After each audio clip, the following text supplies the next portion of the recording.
사람은 누구나 인간의 힘으로 어찌할 수 없는, 예를 들면 죽음과 같은 이런 한계 상황에 직면할 때가 있습니다.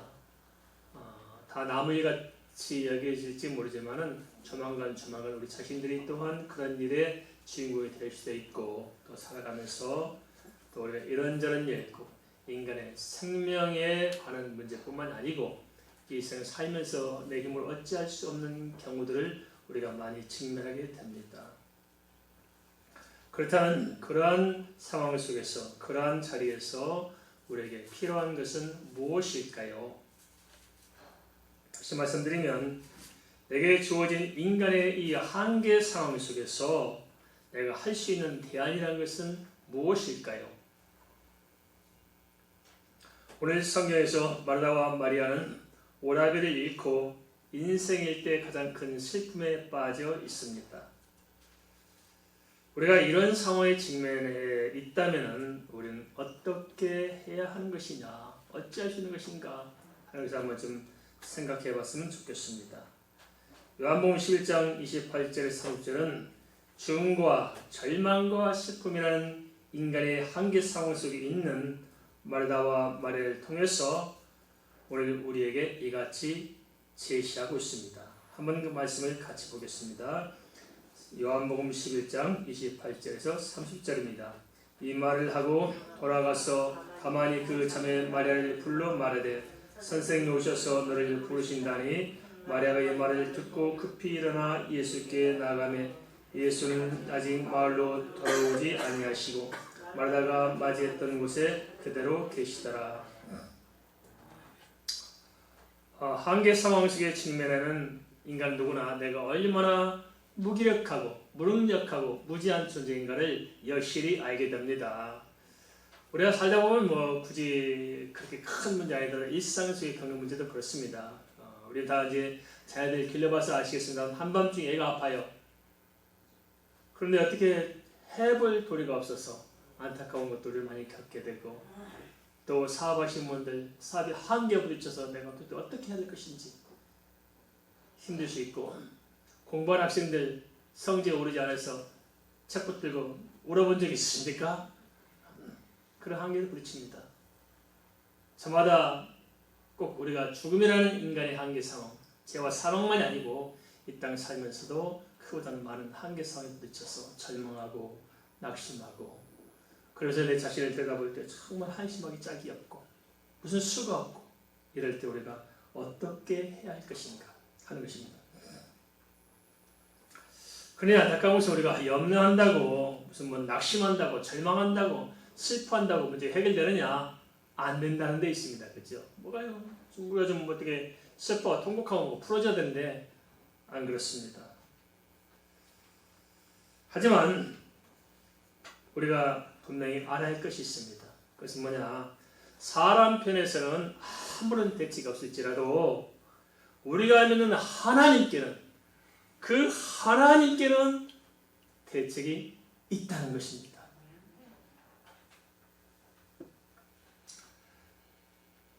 그럼 하나님께서 어떻게 우리에게 대책을 써가시냐? 그것이 뭐냐? 그것은 하나님께서 그러한 절망적인 상황, 그러한 인간의 한계 상황에 직면한 우리에게 직접 찾아오셔서 우리를 부르시고 우리에게 말씀하시며 그 말씀을 듣는 자를 친히 이끌어 가신다는 것입니다. 우리가 하나님을 찾은 것이 아니고 하나님께서 친히 우리에게 오셔서 우리를 하나님 편으로 이끌어 가실 것입니다. 주님께서는 마르다와 마리아를 따로 불러내셨듯이 우리의 삶의 현장에서도 항상 함께 하시면서 주께서 친히 말씀하시고 우리 손을 잡고 인도해 가실 것입니다. 그럼 우리가 할 수 있는 일은 무슨 일을 만나든지 어떠한 문제가 있든지 어떠한 상황 속에 있을지라도 내게 찾아오시고 내게 말씀하시고 나를 부르시는 주님을 향해서 우리의 마음의 문을 열면 됩니다. 마음을 열면 그때부터 새로운 역사가 시작되는데, 안타까운 우리가 마음을 열지를 못해요. 왜 마음을 열지 못하느냐? 믿음이 없는 거예요. 마음을 열어서 치면 되는데 마음을 열 일이 없는 거. 이게 우리의 지금 문제가 아니겠습니까? 그래서 사람들은 너무나 자기 방식대로 살려고 하다 보니까 분주해서 주님을 향해서 마음을 열지 못합니다. 내가 어떻게 학자같이 내 몸을 때워서 내가 뭘 했어? 뭐 문제를 풀어보려고 하지.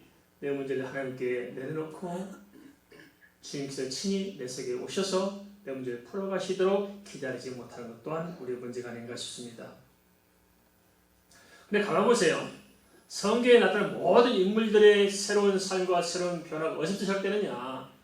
자기들이 뭘 열심히 해서, 자기들이 뭘 노력해서, 자기들이 뭘 수반 방법을 강구해서 인생이 풀어진 것이 아니고 어느 날 하나님께서 찾아오신 것입니다.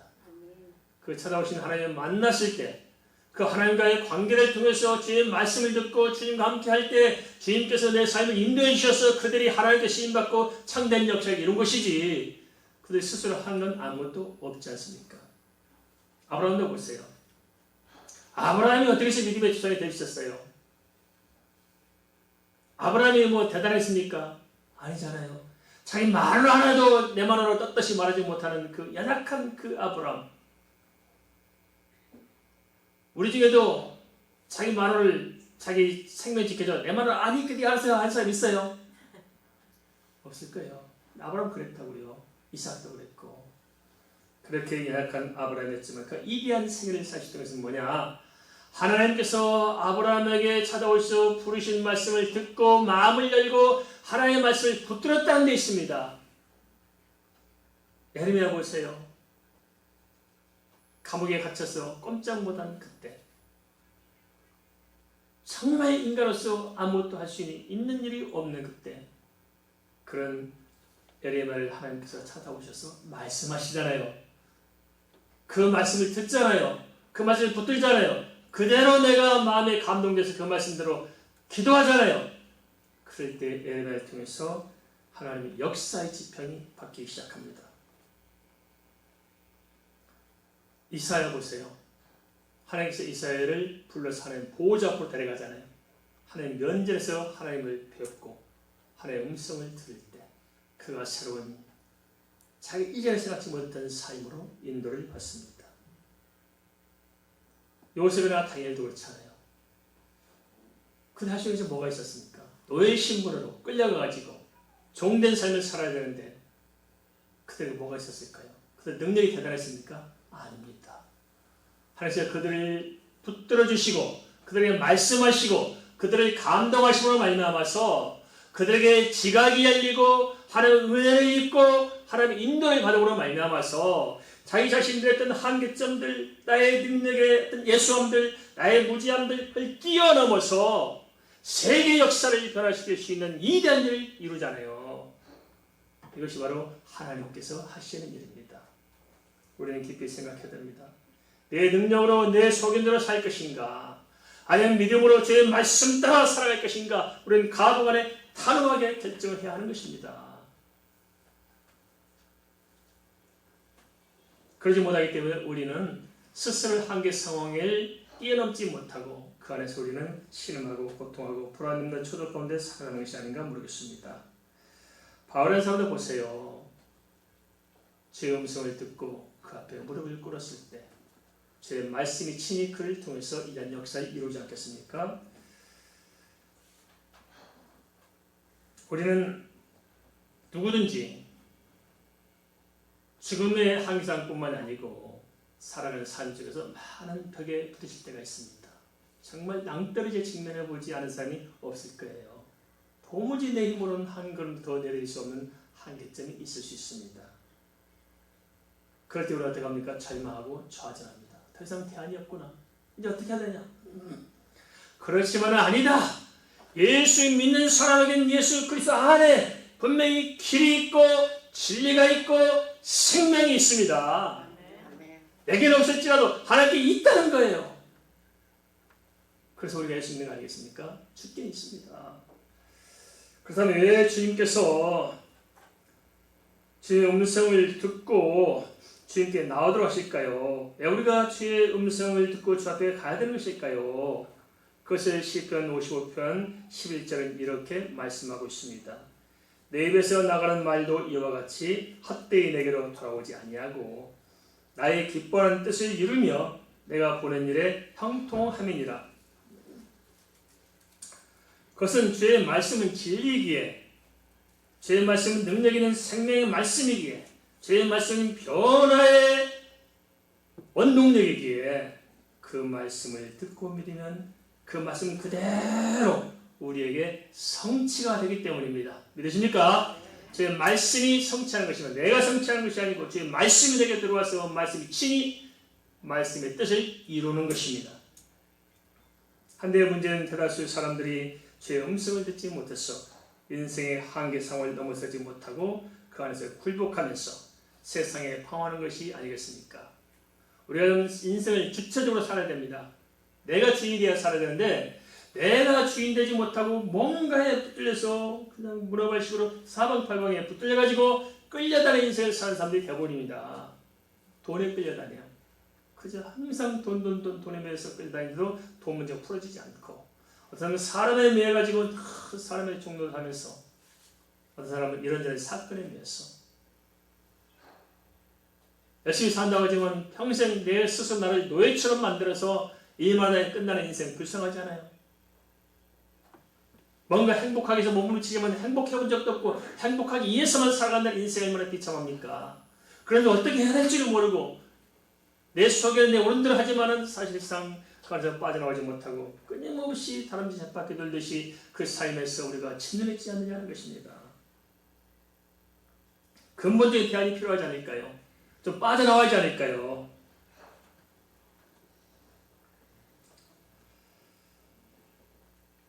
더 이상 우리가 세상에서 방황하지 말고 좀 주체적으로,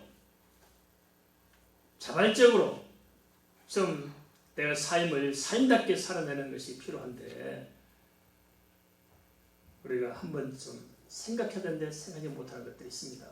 정말 어떻게 해야 되느냐, 대안이 무엇이냐 하는 것을 깊이 한번 좀 정립해야 한다는 것입니다. 요한복음 10장 27절은 그래서 내 양은 내 음성을 듣는다고 말씀하고 있습니다. 주의 말씀을 들어야 주님을 따르고 주님을 따라야 주 안에 있는 은혜를 누릴 수 있는데 우리는 주의 음성에서부터 안 됩니다. 마음을 닫고 있어요. 안 듣는 그 문제입니다. 주의 음성을 듣지 않으니까 어떻게 살아가야 돼요? 당연히 내 속에는 옳은 대로 살 거 아니겠어요? 내 생각대로 옳다고 믿는 대로 살아가는 것입니다. 세상의 다양한 정보들, 지식들, 그 홍수처럼 쏟아지는 그런 세상의 어떤 것들에 의해서 내가 살고 있지만은 사실상 허망하잖아요. 마음이 텅 비잖아요. 왜냐? 본질적인 문제, 인생 자체에 대한 대안이 그것들은 아니기 때문에 세상 살아가는 삶이 어떤 방편될지 모르지만은 내 인생 자체의 문제를 해결할 수 있는 본질적인 능력이나 본질적인 지혜나 본질적인 대안이 아니기 때문에 그렇게 쏟아지면 쏟아질수록 내 마음은 허전하고 강박하고 더 공허한 거 아니겠느냐는 것입니다. 이 사실을 우리가 바로 직시하고 정말 우리가 이 있는 사람으로서 어떻게 해야 되느냐 좀 각오의 결정을 내리고 대안을 마련하자는 것입니다. 요한복음 11장 31절 33절은 이렇게 이 점에 대해서 피력하고 있습니다. 같이 한번 보겠습니다. 요한복음 11장 31절에서 33절입니다. 마리아와 함께 집에 있어 이루어하던 유대인들은 그가 급히 일어나 나가는 것을 보고 곡하러 무덤에 가는 줄로 생각하고 따라가더니 마리아가 예수 계신 곳에 가서 배웠고 그 발 앞에 엎드려 이르되 주께서 여기 계셨다라는 내 오라버니가 죽지 아니하겠사나이다. 예수께서 그가 우는 것과 또 함께 온 유대인들이 우는 것을 보시고 심령에 비통히 여기시고 불쌍히 여기사. 마리아는 예수를 향해서 가고 있잖아요. 그런데 다른 사람들은 누굴 쫓아가요? 마리아를 쫓아서 어디로 가요? 무덤으로 곡하러 가는 줄 알고 쫓아가요. 같은 시대에 동일한 장소에서 똑같은 상황 속에서 똑같은 장면에 직면해 있지만은 이들의 내막은 다릅니다.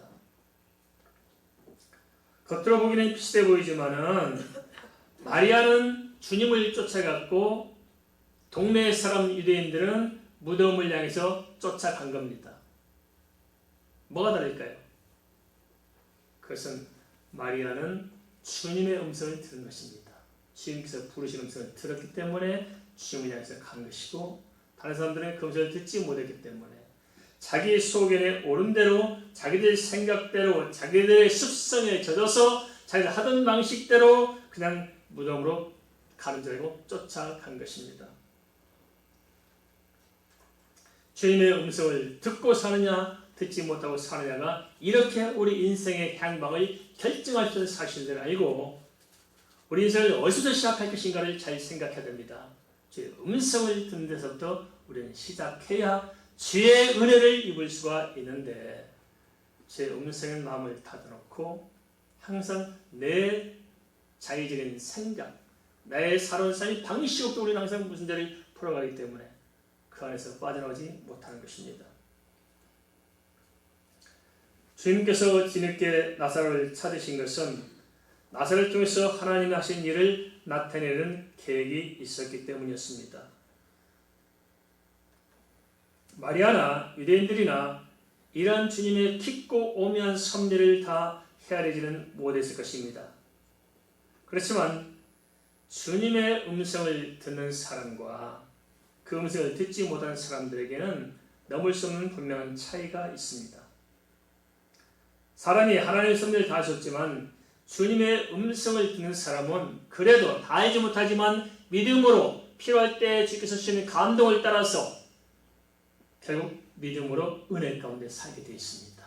계신 사람 다른 게 그겁니다. 믿음으로 은혜 가운데 사는 것입니다. 그렇지만 세상 사람들 어떻게 살아갑니까? 제 음성을 듣지 못함으로 자기 소견대로 살게 되어 있고, 믿음이 없으므로 자기 능력과 자기 지혜와 자기 경험을 의지하며 살려고 하는 것입니다. 다릅니다. 우리는 어떻게 살고 있습니까? 믿음으로 주의 음성을 들으면서 은혜 가운데 살고 있습니까? 아니면 여전히 열심히 다니면서 내 생각 가지고 내 방식대로 살고 있습니까? 이게 좀 안타까운 문제입니다. 예수 안 믿는 사람들이야 그렇다 치고 교회 공동체 안에 들어와서까지도 그 삶의 방식을 바꾸지 못하고 주의 음성을 닫고 사는 사람들이 부지기수로 많지 않겠습니까? 그렇죠? 이 점을 깊이 생각해야 됩니다. 두 사람들이, 두 부류가 어떻게 다른가 한번 보겠습니다. 먼저 마리아 좀 살펴볼까요? 요한복음 11장 34절에서 35절입니다. 이르시되 그를 어디 두었느냐? 이르되 주에 와서 보옵소서 하니 예수 눈물을 흘리시더라. 마리아는 예수님 말씀 앞에 참 공손합니다. 주님께서 묻습니다. 어디 뒀느냐? 그럴 때 마리아가 뭐라고 대답해요? 주여 와서 보옵소서. 무슨 말입니까? 정말 주님 앞에 있는 모습 그대로를 내려놓고 주님의 처분에 맡기고 있지 않습니까? 주님께서는 그런 마리아와 함께 슬픔을 나누시죠. 마리아가 슬퍼하고 하니까 주님께서 같이 눈물을 흘리시지요. 우리가 믿는 예수님은 이런 분입니다.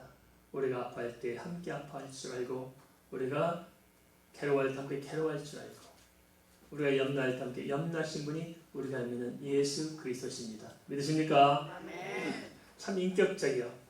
참 예수 믿고 이렇게 쭉 살아오면서 하나님에 대한 이미지가 무엇인가를 생각해보면 참 자상하신 하나님, 참 인격적이고 얼마나 섬세한지 말할 수가 없습니다.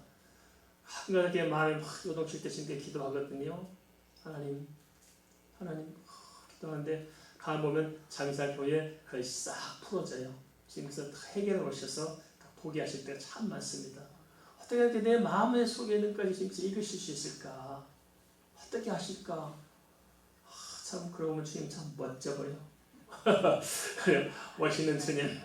정말 멋있다 주님. 정말 인자하시다. 참 감사하다. 마리아 운다고 같이 덩달아 울어요. 그죠? 어디 있을 수 있습니까? 하나님이, 예수님께서 인간이 슬퍼한다고 덩달아 같이 울고 앉아 계셔요. 말이 되겠습니까? 그런데 실제 그래요. 예, 주님의 마음입니다. 가보면 그런 생각이 들어요. 자식들을 키우면서 너가 너를 더 사랑하느냐, 부모가 너를 더 사랑하느냐, 누가 더 사랑받느냐 물어볼 때가 있거든요. 어떤 것 같아요? 자식들을 키울 때 자식이 저를 더 사랑할까요? 부모가 자식을 더 사랑할까요? 부모가 자식을 사랑하면 더 하겠죠. 그와 같습니다. 주님 우리를 더 사랑해요. 내가 나를 사랑보다 우리는 철없이 나를 당기실 때가 얼마나 많습니까? 그러나 주님은 그렇지 않아요. 자식이 아프면 자식이 지가 아프겠어요? 그걸 지켜본 부모가 더 아프겠어요? 그래요. 부모가 더 아파요. 주님은 이러한 주님, 이런 분이십니다. 이런 주님과의 깊은 관계 속에서 우리가 살아가는 것이 바로 신앙생활인 것입니다. 반면에 주님 음성을 듣지 않았던 유대인들은 달랐습니다. 그들은 자기 소견에 사로잡혀 구원의 기조차 팽개치고 말았던 것입니다. 그러기에 그들은 나사로의 죽음을 실패한 척하면서도 사실은 나사로의 죽음을 빙자해서 또 그 틈에도 예수님을 책잡고 시비하고 있잖아요. 요한복음 11장 36절 37절을 좀 보겠습니다. 이에 유대인들이 말하되 보라 그를 얼마나 사랑하셨는가 하며 그중 어떤 이는 말하되 맹인의 눈을 뜨게 한 이 사람이 그 사람은 죽지 않게 할 수 없었더냐 하더라. 그들은 예수님의 능력 자체를 믿지 못했고 부인했습니다. 정말 답답하고 안타깝잖아요. 그들은 오병의 기적을 보았고 떡도 얻어먹었던 사람들이 있어요. 그죠? 그리고 자기들이 보는 말대로 맹인이 눈 뜬 것을 잘 알고 있잖아요. 그런데 그 정도 알면 주님이 그리스도이심을 알아야 되는데 알아요 몰라요? 몰라요. 마음을 닫아놓고 있습니다. 이게 얼마나 안타까운 것이야. 마음을 열어야 되는데 안타까워요. 참 예수 믿는 것은 참 기적입니다. 어떻습니까? 예수 믿기가 어려워요? 안 믿기가 어려워요? 예수 믿는 게 쉬워요? 안 믿는 게 쉬워요?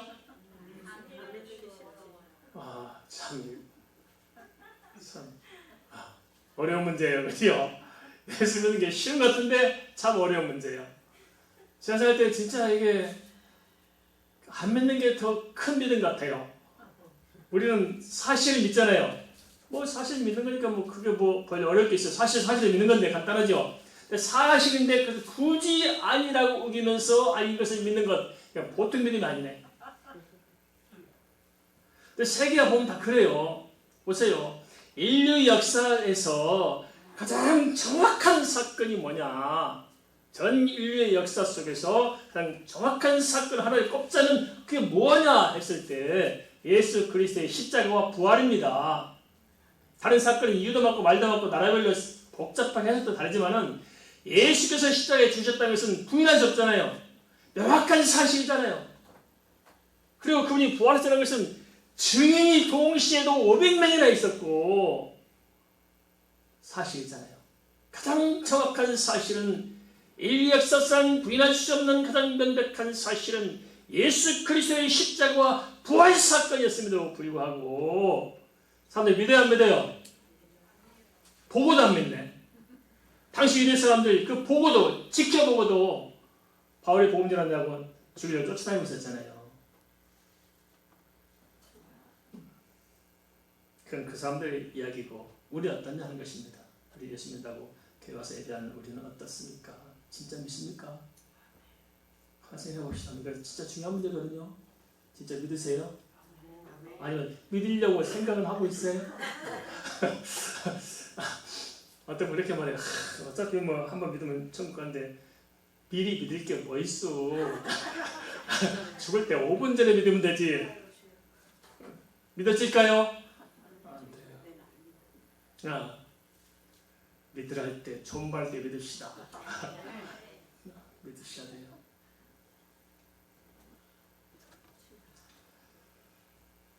반면에 마르다와 마리아는 뭐라고 고백합니까? 주님께서 우리에게 계셨으면 나사로 죽지 않았을 겁니다. 무슨 말입니까? 주님의 주권과 권세와 능력을 인정하고 있다는 거예요. 지금 우리 살펴주셨으면 나사로 안 죽었겠는데요. 그 말은 나머지도 누구 손에 있어요? 주님께 있다는 말입니다. 결과는 어떻게 됐습니까?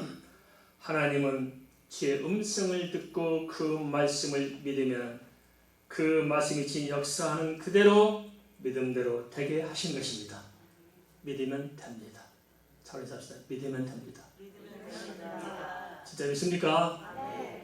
옆 사람 바라보세요. 믿는 것 같아요? 안 믿는 것 같아요? 믿는 것 같아요? 긴가민가 그러죠? 긴가민가. 저도 많이 속습니다. 저분은 진짜 믿음이 있는 분이다 한데 실제 나중에 보면 생짜비기도 못해. 안 믿었어. 속는 경우 많죠. 그 나무는 그 열매를 아는데 안타까운 때가 많습니다. 사랑하는 성도님들, 진짜 제대로 한번 믿으십시다. 믿음의 능력입니다. 알겠습니까? 믿음의 능력이에요. 우리 믿음으로 사는 것입니다. 믿어야 은혜 받지요. 믿어야 기적도 있고, 믿어야 치유도 있고, 믿어야 응답도 있고, 믿어야 하나님의 역사도 있죠.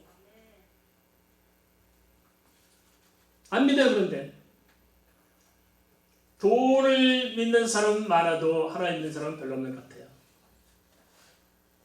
돈과 예수 둘 중 선택하면 뭘 선택하시겠어요? 돈이 좋습니까? 예수가 좋습니까? 내 살 다 버리고 예수만 선택하라면, 아니 예수 버리고 그냥 세상의 복을 다 준다면 뭘 선택하겠냐고요? 예수요? 그런지 믿습니다. 그래야지 우리가. 대답 안 하는 사람 무슨 말이에요? 예수도 좋고 돈도 좋고 다 줬으면 좋겠죠. 우선순위를 정확히 정해야 됩니다.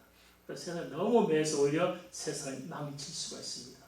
집착을 버려야 자유하고, 자유해야 길이 보이고, 우리가 신앙생활을 잘해야 은혜 가운데 살 수 있는데 우선순위를 바꾸지 못해요. 분명한 것은 하나님은 믿음대로 역사하시고, 우리가 주의 말씀을 믿을 때 그 말씀이 친히 우리 삶을 이끌어 가신다는 것입니다. 이 땅의 모든 사람은 신자건 불신자건 어느 누구도 외 없이 죄와 사망이라는 인간의 한계 상황에서 벗어날 수는 없을 것입니다. 요한복음 11장 38절 39절입니다. 예수께서 다시 속으로 비통히 여기시며 무덤에 가시니 무덤이 굴이라 돌로 막았거늘 예수께서 이르시되 돌을 옮겨놓으라 하시니 그 죽은 자의 누이 마르다가 이르되 주여 죽은 지가 나흘이 됐음에 벌써 냄새가 나나이다. 나사로는 죽어서 육신이 썩고 있었습니다. 이것은 부인할 수 없는 사실이에요. 썩고 있는데 안 썩고 있습니다. 그 믿음이 아니에요. 주여 썩고 있습니다. 춥습니까? 안 춥습니다. 그냥 춥습니다. 추운 건 추운 거고 아픈 건 아픈 거지. 아픈 건 안 아프다는 것이 우리의 믿음을 생각하는데 그건 아닙니다. 사실은 사실인 거예요. 죽었습니다. 냄새가 납니다. 이것은 모든 인간에게 주어진 어쩔 수 없는 상황이요 현실입니다. 그렇지만 중요한 것은 뭐냐? 믿음이란 뭐냐?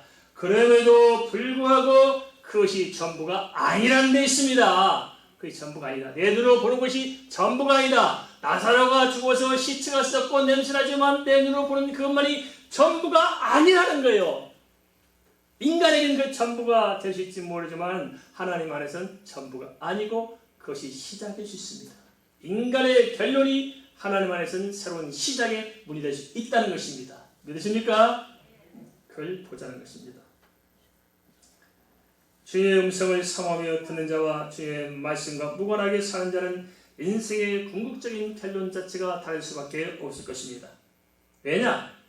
그것은 예수 그리스도 안에는 대안이 있기 때문입니다. 주님은 길이요 진리요 생명입니다. 대안이 있습니다. 사람 생각에는 없다고 생각할지 모르지만 주 안에는 있습니다. 주께서 한 번만 뒤집어지면 끝나는 것입니다. 요한복음 11장 40절은 그 대안을 이렇게 말씀하고 있습니다. 예수께서 이르시되 내 말이 내가 믿으면 하나님의 영광을 보리라 하지 아니하였느냐. 믿으면 어떤 일이 있다고요? 하나님의 영광을 보게 됩니다. 유대인들은 예수님께서 속에 눈을 뜨게 하신 것을 알고 있었습니다. 그런데도 불구하고 주님의 말씀을 믿지 않고 주님 앞에 시비를 하고 있고 괜히 주님 앞에서 주님을 모함하고 있었습니다. 그런 상황에서 주님께서는 주님의 음성을 믿고 따랐던 마리아와 마르다에게 선포한 것입니다. 내가 믿으면 하나님의 영광을 보리라. 마리아야 마르다야, 나사로 시체가 썩어서 냄새가 나는 거 그래 나도 안다. 너도 알지 않느냐? 그래 그 안에서 어떻게 할 건데 아무 데 지겹지 않느냐? 그렇지만 믿자. 나를 믿어라. 주님께서 하시는 나를 믿어라. 내가 한 말을 믿어라. 그리하면 죽어도 살겠고 살아나를 믿는 자는 영원히 죽지 아니하리니 이것을 믿느냐? 믿어라. 그래서 나사로의 죽음과 부활을 통해서 주님께서는 우리에게 인간의 한계상을 뚫고 나갈 수 있는 하나님의 능력의 역사가 무엇인가, 실제는 하나님의 은혜가 무엇인가 하는 것을 우리에게 제시하고 있는 것입니다. 우리에게는 삶과 죽음에 대한 분명한 대안이 있습니다. 그것은 뭐냐? 주님의 말씀을 듣고 우리가 다 알든지 모르든지 깨닫든지 못 깨닫든지 주의 말씀의 약속의 신실함을 믿고 그 말씀을 붙들고 마음을 열고 그 말씀 안에 거하며 살아가는 것입니다. 그에는 주께서 친히 그 말씀을 통해서 우리에게 역사하셔서 우리가 믿음의 영광을 보게 될 줄 믿습니다.